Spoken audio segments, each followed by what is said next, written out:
I really don't do mornings. It's just before 7 a.m. and I'm about to embark on another journey to another car show. This one is in a place called Grove. It's called the Grove Charity Car, Bike and Truck Show. I think I've got that right.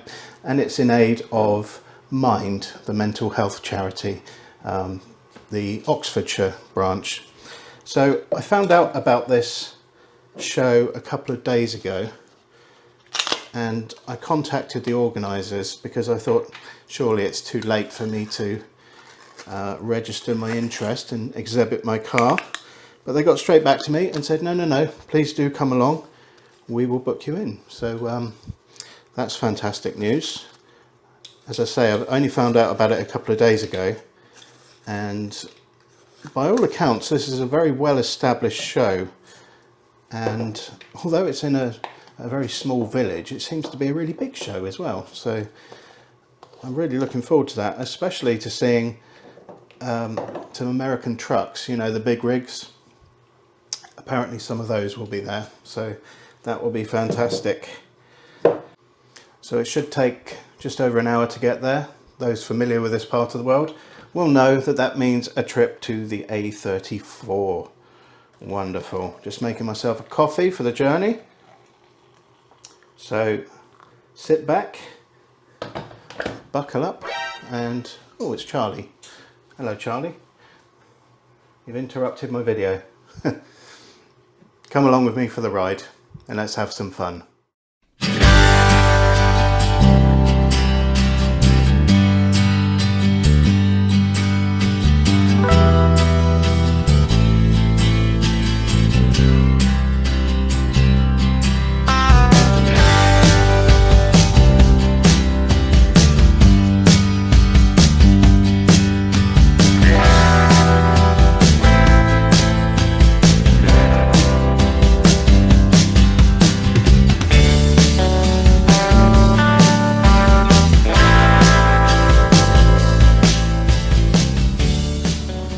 People go to car shows that are local to them and they don't really venture much further than that, and that's absolutely fine, because when you go to the same old local shows you do get to meet people and make friends. You get to know certain cars, and that's a good thing. Personally, I like to support a local show, but I like to travel further afield as well, and I'll travel quite far for a show that's worth it. I think probably Festival of Wheels in Ipswich is the furthest one that I currently go to, but never say never. I might go further than that in the future. So this one is just over an hour away, I suppose. And I think the advantage of travelling far for a show is that there's a good chance you're going to see cars that you've not seen before. Good chance that you'll meet new people. So that's why I do it, and it's just nice being able to drive my car as well. That's what these cars are for. They're to be driven, they're to be enjoyed.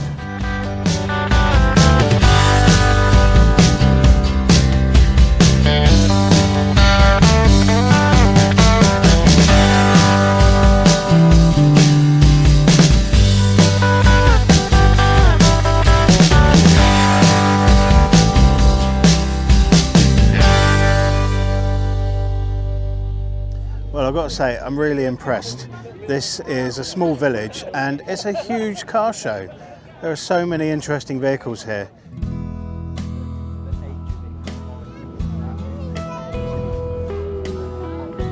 Got crazy stuff like this.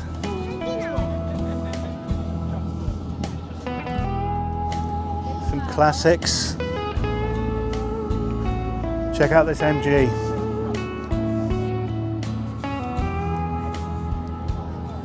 I do like wire wheels. I imagine it's difficult to keep them clean, but they do look rather cool. Now this is interesting. Vauxhall Cavalier. Now for me, I can remember when these were everywhere. You saw them all the time. And they weren't really anything special, they were just family cars. But now you don't see them so often, they're becoming interesting again. and as such you're seeing them at shows. The iconic Ford GT40. Look how low this thing is.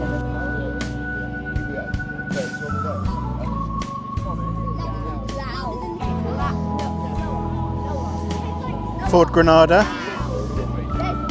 You'll see here it's a gear model. That means it's top of the heap. This would have had all of the options. As you can see, there's quite a few Granadas here. Again, these were once a very common sight on the roads in Britain. Not so much now.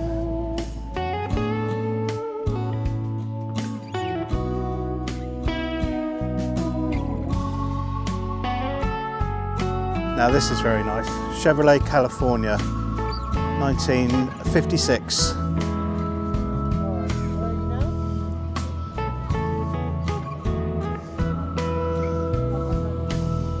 Isn't that beautiful?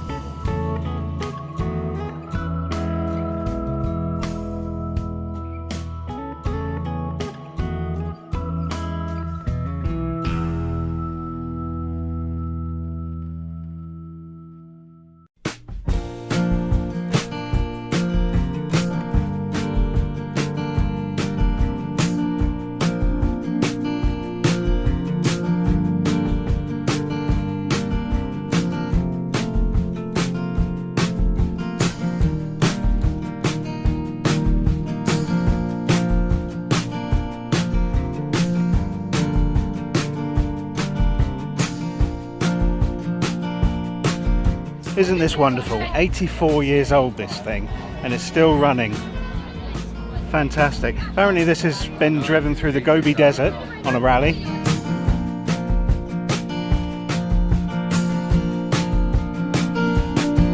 Pontiac two-door sedan, first registered in 1940. Mileage unknown. Still going strong.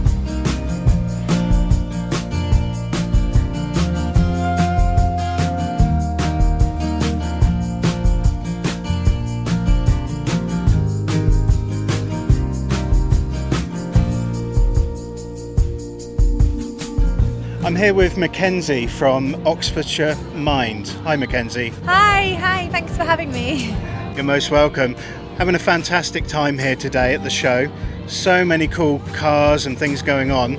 But I wanted to spend just a few moments talking to you about Oxfordshire Mind, what it is you guys do and why we're raising money for you. So we're your local mental health charity. We offer a range of support services.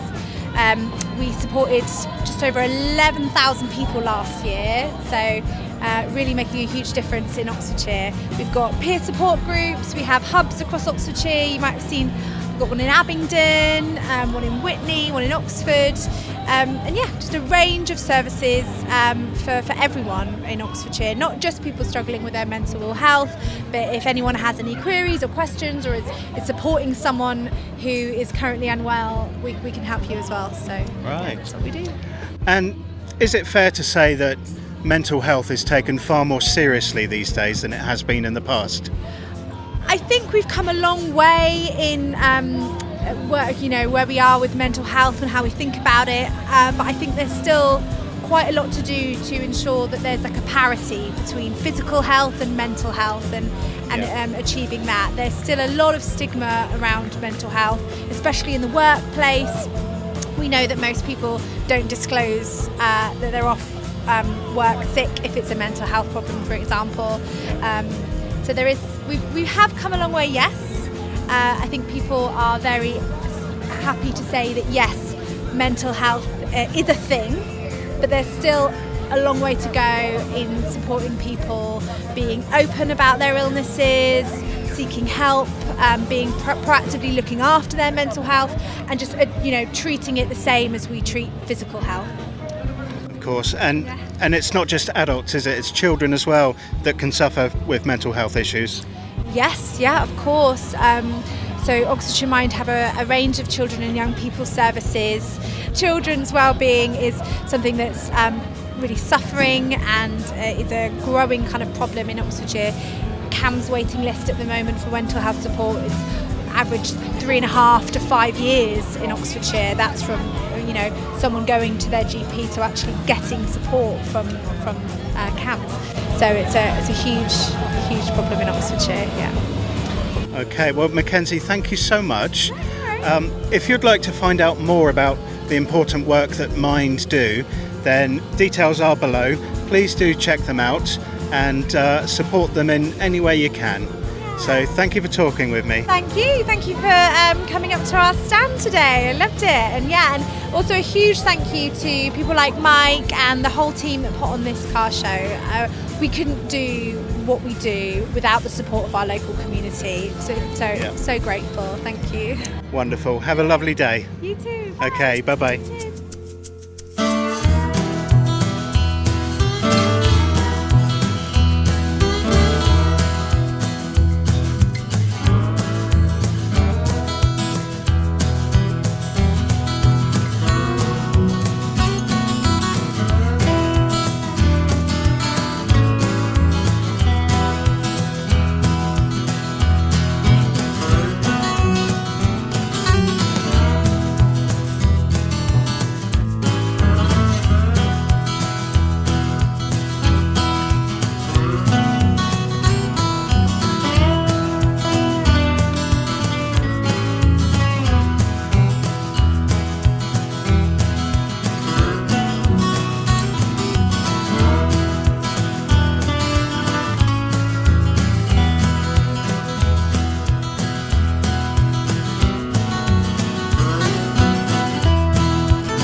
How cool is this?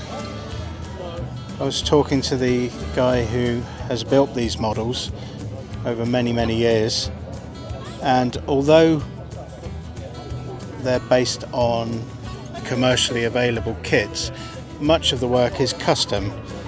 For example, the trailer on this dual truck replica, apparently this is built from a Pringles tube. That's rather creative, isn't it? Mad Max, Convoy,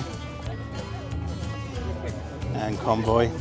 And of course, Smokey and the Bandit. You've got the Kenworth from the original film, and the GMC General from the sequel. That truck's not as well regarded as the original, but I think it's kind of cool. I like the silver and blue paint scheme on it.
Capri 1.6 Laser.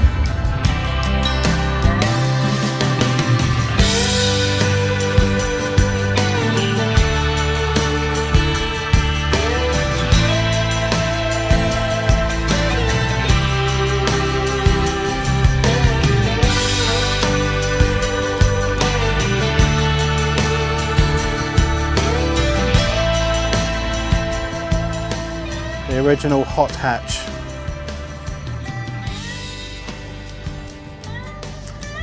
I'm not really a fan of Beetles and Volkswagens in general, but I must say this Beetle here is rather nice, wouldn't you agree? Some nice touches on here.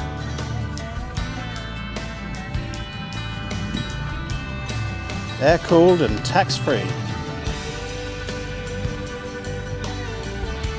White wall tyres. Well presented and dressed engine.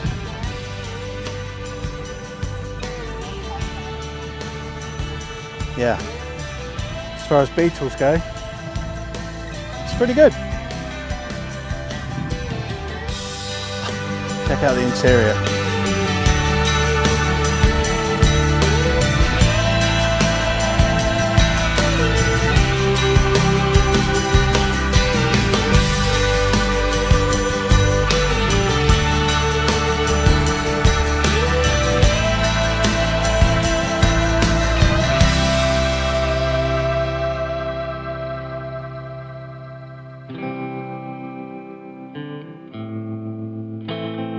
Sierra Sapphire RS Cosworth. My older brother had one of these. Very, very cool car. The owner has done some really nice custom touches to this. Take a look at the engine bay. It's like your grandma's silverware.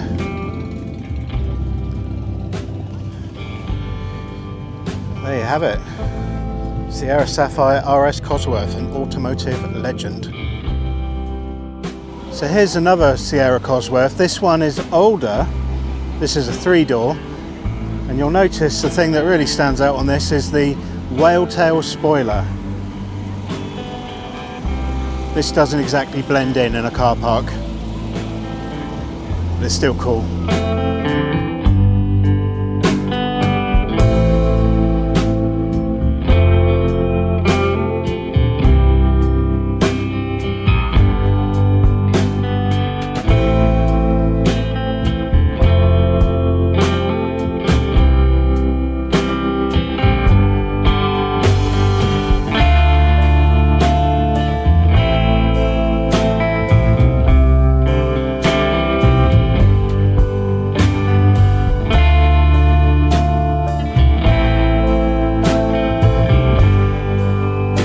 So this is a Ford Capri 1.6 GL. These were once a very common sight on British roads.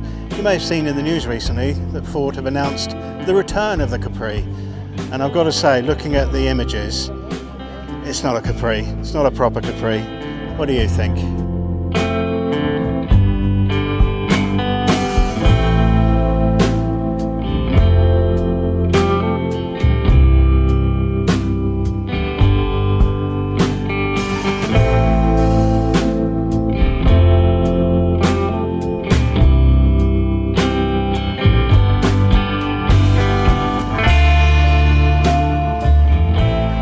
In the early 2000s, there was somewhat of a craze to bring back retro styling.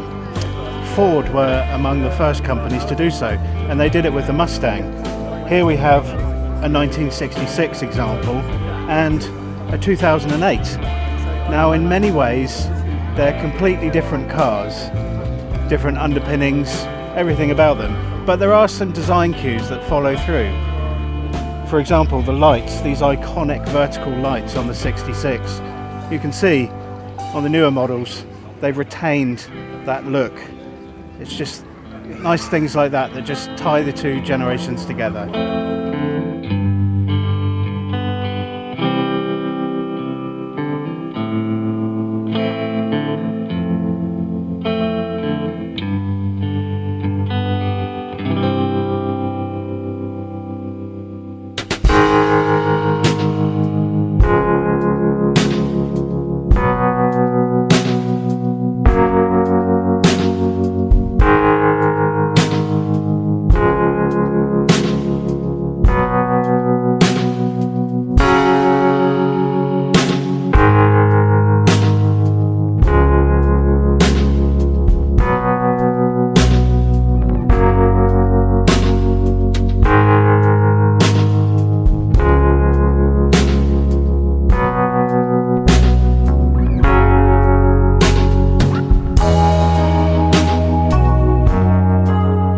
Even though many of the cars have gone now, there's still a lot of people here.